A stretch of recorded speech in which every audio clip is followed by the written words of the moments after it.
Thank you so much for coming here today. And a slavery abolitionist said, "It's not the light that we need, but fire. It is not the gentle shower, but thunder. We need the storm, the whirlwind, and the earthquake. The feeling of the nation must be quickened. The conscience of the nation must be roused. The propriety of the nation must be startled, and the hypocrisy of the nation must be exposed, and its crimes against God and man must be denounced."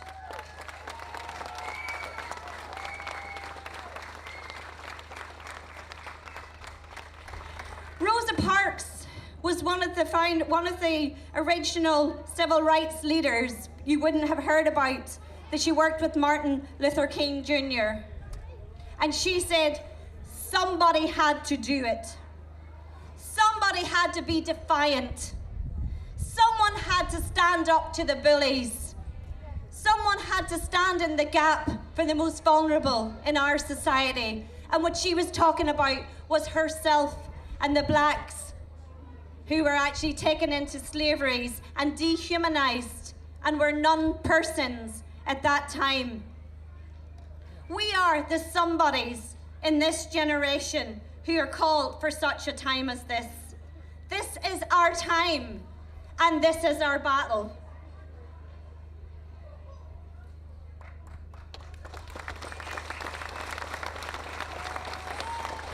We are here today at the All Ireland Rally for Life to be a voice for the unborn children, the future children of Ireland, North and South.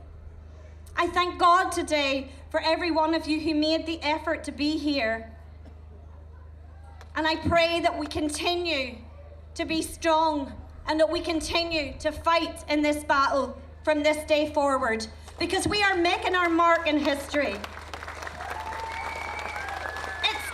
To throw off the apathy that the enemy of life, the enemy of the precious babies, has sown throughout this land.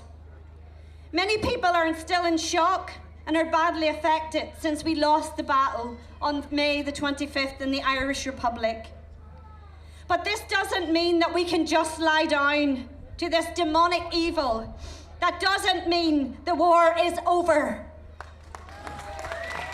It doesn't mean that we close our ears to the cries of the little ones. We must realize that the war will never be over. And sadly, at this time, it looks like evil has triumphed and we have lost. But we will only lose if we give up and do nothing. To do nothing, what will happen to our precious babies? They will die in their millions, and we will be held responsible to God, because God commands us to rescue those who are unjustly being dragged to slaughter. But that ain't going to happen, because right now we are going to rise up as people of faith and as people that God has called for such a time as this. Because we have a duty to the future generation of unborn children who cannot speak for themselves.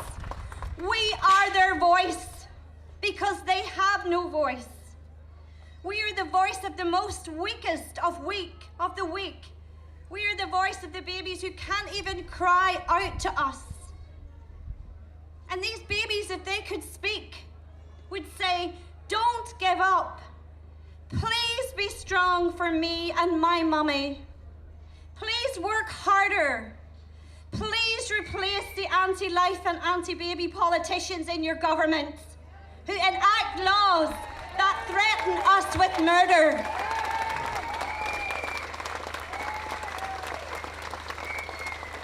And that's what we need to start to do in this land of Ireland. We have heard today from Niamh, we've heard from Tim. We are disgusted. We are sickened by Sinn Féin and what they want to bring on our land. And I can say to you today, if this was an anti-Sinn Féin rally, it is.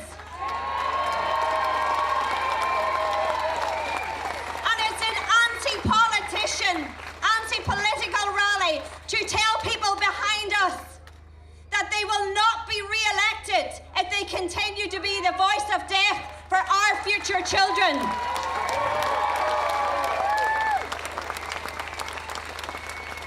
I believe that we will rise up in defense of the most vulnerable. We've had a few months where people have been grieving and people have been getting over the shock of what happened. But this rally today will bring us closer, because we are the remnant for this time. A new movement that will bring about a culture of love and life, and a culture that will respect every single person, born and unborn. So today I want to end because I know that we're going to regroup and rise united and actively begin a massive fight back campaign. A fight back campaign that will be written in future history books. A fight back campaign that will not rest until we see the end of this bloody Holocaust that claims the lives of million little babies every year throughout the world. Today and every day, we will show the world that we haven't gone away and that we're not giving up and that the battle isn't over until every unborn child, north and south, is protected. And when we see the bloody murder of innocent children, the same way history books has shown us that slavery ended, that the Holocaust ended, and in this generation we will work and pray to see the end of abortion in our lifetime. We may never have this opportunity ever again. We have beautiful young children here who are our hope for the future. And they have come here today because their parents are pro-life. They have come here today because we need to see a future generation of young people who will rise up against the bloody slaughter of our brothers and sisters in the womb, who will walk the walk, not just talk the talk. We need the fire. We need the thunder. We need to rouse this nation. We need to stand in the gap for those babies. And it's hard work. It's sacrificial life. But we can end this. We can unite together to save the babies in the south of Ireland from the horror of Mary Stopes and B-Pass. But we need to regroup together. We need to get active together and use our resources. We need to use our gifts and talents, because we've got gifts and talents that only we have, that can be used to save a baby's life. You've seen babies on this stage today who have been saved because people were there for their mothers. I got an email just yesterday and a text message from a mother who I helped save her granddaughter's life. And she said, thank you. Thank you for being there when no one else was there. Thank you for encouraging me when I couldn't be encouraged. Thank you for giving me hope to help my 15-year-old daughter through an unexpected pregnancy. And because of that, she continued and she got her exams and she gave birth to a little girl called Poppy, who was born 3 weeks ago, and born 3 weeks early and was just born the other day. And she sent me the most beautiful picture of that little baby. And when I look into those faces of those babies that we have saved, and since 1967, Jim Wells has told you, over 100,000 lives have been saved in this nation because we are not killing our children. 100,000 people are walking through this land. And you know, many of you today should thank God, because you're survivors. You survived the abortion Holocaust because your mother chose life. You know, that's an awesome thought. Your mother chose life. So we need to continue to be that people of faith, to be that people of hope for those children who have no voice, who have no hope. And we must continue to enact laws here at Stormont. And we must continue to elect politicians who are pro-life. Because I was reading yesterday and it really broke my heart. Unborn babies can cry in the womb. You know, just to think if that baby in that womb, if we had a window to the womb and we could see those babies crying. And it's new scientific evidence. I knew they could hear in the womb, but the evidence now through an ultrasound shows those little babies putting on a wee petted lip when they're sad, when they're tired, and crying in their mother's wombs.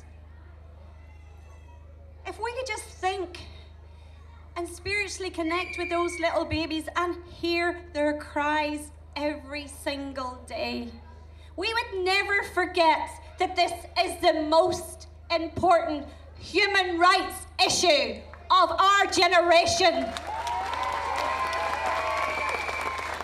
How dare they threaten? How dare Sinn Féin stand on a platform and say the North is next? How dare a politician say that they want to kill our brothers and sisters in our lifetime? Who do they think they are? They are servants of the people. And we are the people for this time. And we are the people who will stop murder on our shores. So we need you, we need everybody here to call us, to get involved, to be united